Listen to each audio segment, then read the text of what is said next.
How to remove profile picture in Microsoft Teams. Well, it's a very simple and a quick process, so let's jump into the video. First thing first, you want to make sure that you're running the latest version of the app. Once you have the updated version, simply open it.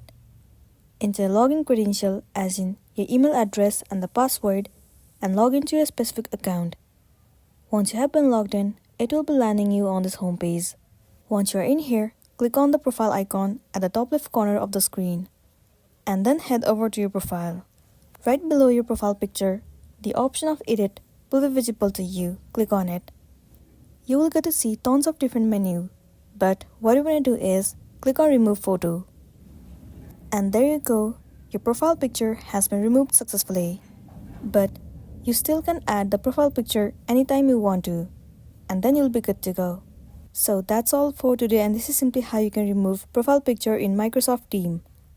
Make sure to smash the like button and consider subscribing if you found this video helpful.